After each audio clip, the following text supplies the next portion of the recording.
As the Mekong enters Laos, the first city it encounters is Luangprabang.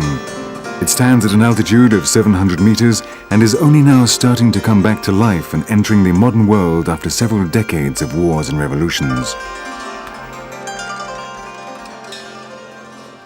The richness of its traditional architecture, represented by 32 temples and the colonial buildings constructed by the French in the 1920s, meant that in 1995 UNESCO declared it a World Heritage Site. In order to conserve the style of the city, UNESCO is working with 2 French and 5 Laotian architects who are in charge of classifying and restoring existing buildings and making sure new buildings are in keeping with the architecture of the city. In this way, the city will remain the sanctuary of the last dreamers.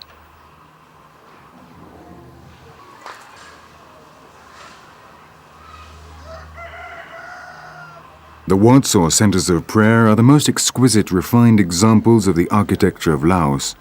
Here, the young monks begin their Buddhist education, are taught to live in accordance with their monastic vows, to pray and to meditate. They must follow 227 precepts as part of the monastic discipline, and if eventually they do take holy orders, their family will gain great merit and prestige.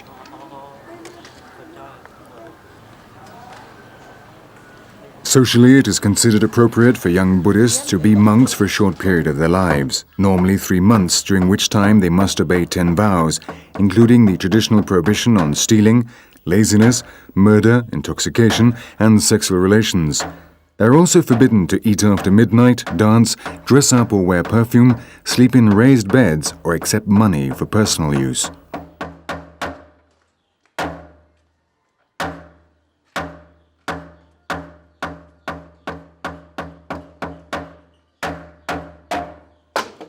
All the possessions of a monk must come from the charity of a layperson, who in turn hopes to improve his luck and ensure at least a certain number of reincarnations.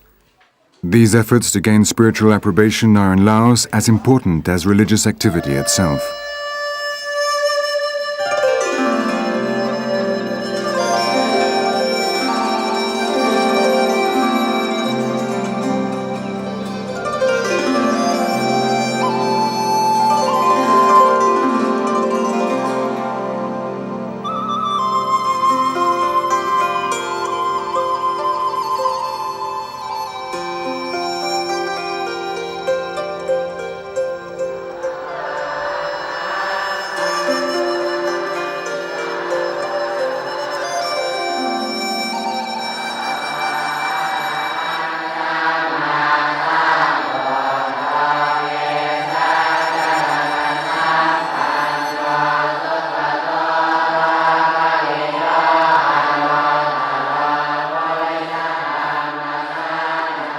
At the end of the day, the monks line up before Buddha and, intoning monotonous chants, recite the mantras, the prayers which help free them from desire and the senses through moderation, renunciation and meditation, and in this way achieve the qualities of conscience, goodness and wisdom.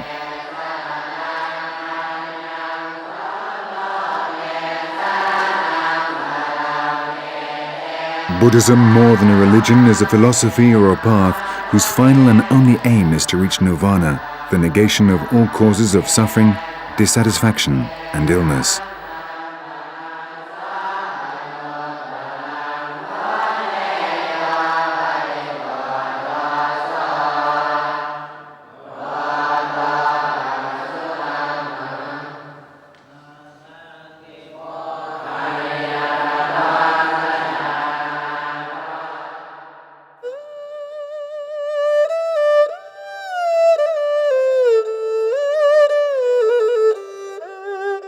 After crossing the territory of Laos, the waters of the Mekong enter a territory plagued by violence and poverty. The scene of political convulsions, the atrocities of war and terrible genocide, very little now remains of the powerful empire of Cambodia, which for 5 centuries remained invincible, ruling over a considerable area of Southeast Asia. In the jungles of the north of the country lies hidden the most incredible legacy of the once supreme Khmer Empire.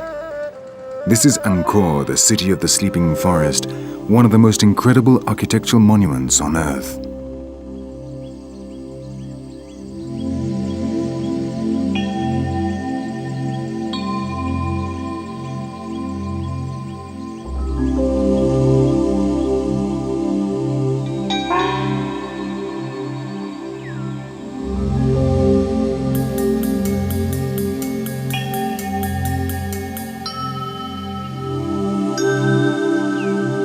However, the origin of Angkor remains veiled in mystery.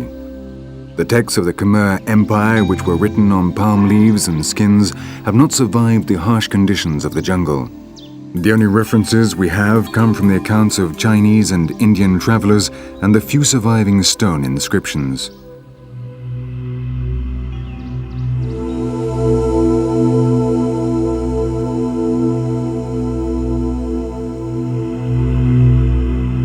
These inscriptions contain constant references to the worship of water. The demographic pressure in Angkor forced them to harvest 4 crops of rice a year. A Cambodian proverb says that rice is the heart of war. The engineers of the empire designed an enormous complex system of canals, dikes and reservoirs to compensate for the climatic differences and so multiply the crops, creating an economic potential which for 5 centuries allowed 1 million inhabitants to live and progress. The miracle was that this rational organization of space around the monuments was in perfect harmony with the beliefs, the religious symbolism, and the political power.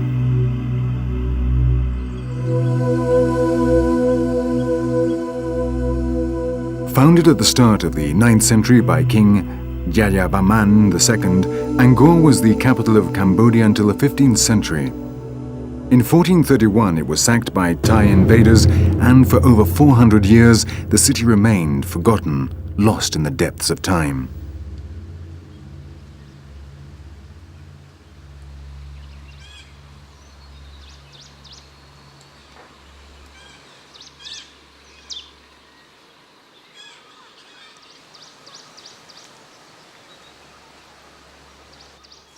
In 1858, the Frenchman Henri Mouhot revealed it to the Western world, and 2 years later, with the French colonization of Indochina, a series of archaeologists began to study and rebuild the city, defying nature and attempting to recover the work of the ancient kings and builders.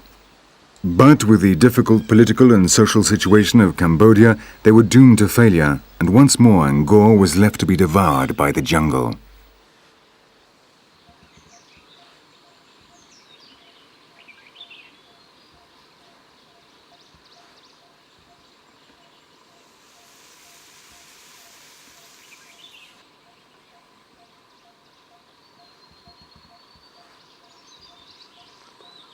The entrances to the site are guarded by the genies of the heavens, 27 stone giants standing at either side of the road leading to Angkor Wat, the culmination of Khmer art.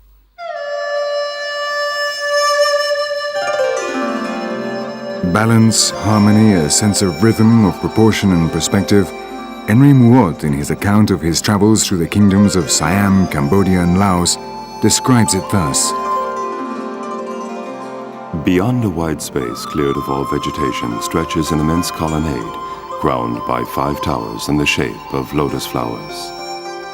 Against the deep blue of the sky and the intense green of the jungle, which serve as the backdrop to this solitude, the line of an architecture which is both elegant and majestic seemed to me the monumental profile of an enormous cemetery, the final resting place of an entire extinct race.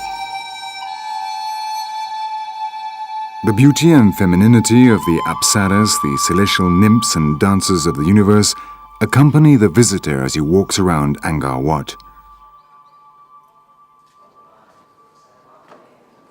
But the recent history of Cambodia is very different from the splendor of its past.